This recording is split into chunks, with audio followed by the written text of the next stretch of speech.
मैं संघ हूं।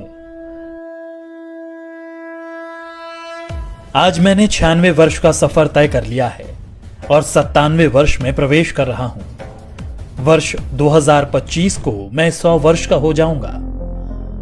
वर्ष 1925 में विजयादशमी के दिन नागपुर में डॉक्टर केशव राव बलिराम हेडगेवार जी ने मुझे संघ रूपी जिस बीज के रूप में रोपा था, तब किसी ने भी नहीं सोचा होगा कि मैं एक वट वृक्ष बन जाऊंगा।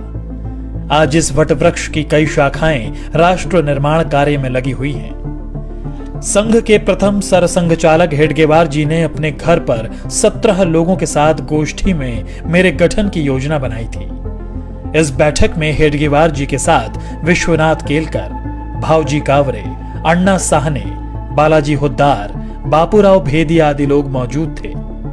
मेरा क्या नाम होगा, क्या कार्य होंगे, सब कुछ समय के साथ धीरे धीरे तय होता गया।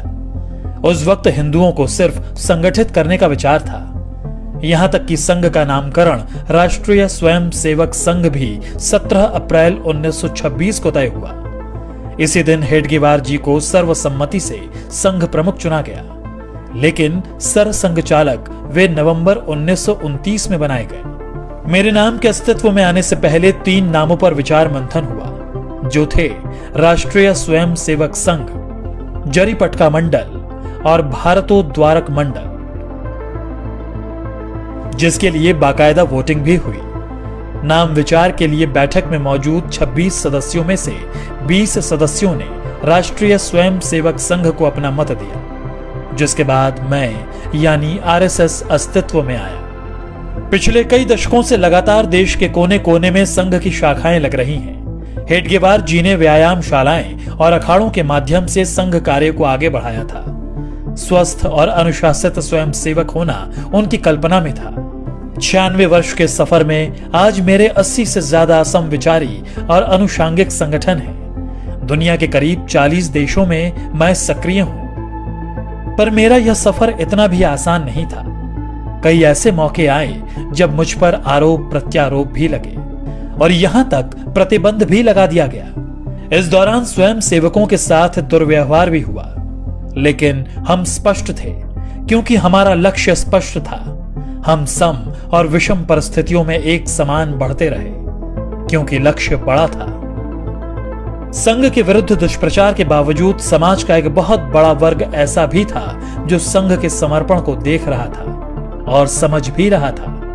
यही कारण था कि जिस परिवार को संघ के स्वयं सेवकों की मदद किसी न किसी रूप में मिली, वह सदैव के लिए संघ का हो गया। मैं तो अपने कार्य पथ पर अपने स्थापना के साथ ही निरंतर चलता रहा। आजादी मिली, लेकिन विभाजन की विभीषिका के रूप में दर्द भी मिला। रास्ते कठिन थे, मगर मैं रुका नहीं। अपने राष्ट्र और सनातन सुरक्षा के लिए मैंने तब भी 3000 कैंप्स लगाए और अपने बंधु भगिनियों के साथ चला। वर्ष 1962 में जब चीन ने धोखे से देश पर हमला कर दिया, तब मेरे परिवार के स्वयं सेवकों ने बखूबी अपना राज्य धर्म निभाया और जान पर खेलकर सरहदी इलाकों में रसद पहुंचाने में सेना की मदद की। इससे प्रभावित होकर तत्कालीन प्रधानमंत्री नेहरू ने 1963 में गणतंत्र दिवस की परेड में संघ को आमंत्रित किया। स्वयं सेवकों ने उस गणतंत्र दिवस की परेड में पूर्ण गणवेश के साथ भाग लिया और अपनी सादगी सात्विकता से सबको अवगत कराया था। इसके बाद वर्ष 1965 में पाकिस्तान से युद्ध के दौरान भी स्वयं सेवकों ने महत्वपूर्ण भूमिका निभाई। तमाम विरोध और सभी कठिनाइयों के साथ संघ अपने पथ पर निरंतर आगे बढ़ता रहा।